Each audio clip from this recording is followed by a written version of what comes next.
While President Trump talks a lot about his East Wing project, we've yet to hear him address individual federal workers, the jobs they've lost and the paychecks they are not receiving.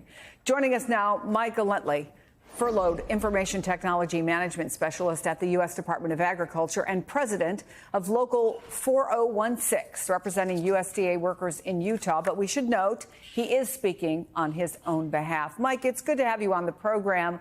I just wonder what keeps you up at night with this shutdown stretching on, no end in sight. Well, Chris, thank you for having me on first.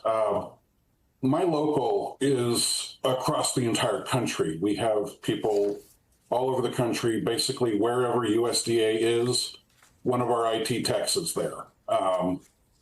What keeps me up at night is I'm worrying about my people in my local, my members. I'm in good shape. We were able to move some things around. And so we are in good shape for the time being, and we have some savings. But I'm really worried about a lot of my members, particularly the ones who are accepted and are working. They're spending the money to go to the office, to work in the office, but they're not getting a check back to buy gasoline or cover these other expenses. And being that they're working, they can't get unemployment insurance. They can't do anything to recover that lost income. Those of us who are furloughed, we can apply for not Social Security, but unemployment. And we have other things that we can use. But, we're having to send people to food banks. What are you hearing from them? I mean, what is it like when probably you've never done in your life to have to go to a food bank, or maybe for you, never having done it in your life, perhaps having to stand in line at the unemployment office? Yeah. Well, this is my third shutdown, so we took steps to prepare for it, but a lot of people have never experienced this before. I could tell you that it's very difficult to go to a food bank when you know that you have a good job and you were paying your bills, you were taking care of your business.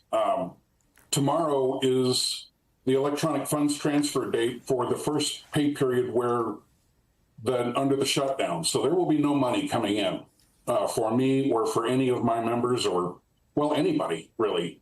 And to tell us that the option we have available is to depend on charity when we're all hardworking people with good jobs who've done the right thing.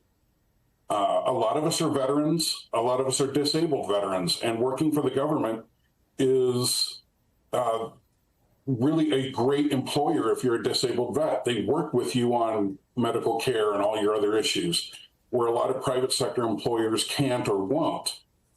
And so, we have people who can't afford to go to work, who are currently accepted. And I mean, it's one frustrating thing after another. Well, you say that you have indeed lived through this before. This is your third shutdown, but I wonder, does this one feel different?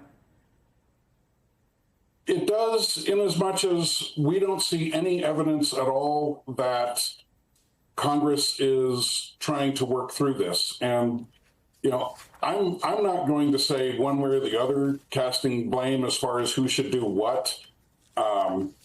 What should happen is both sides need to get together and work this out and put dedicated employees back to work.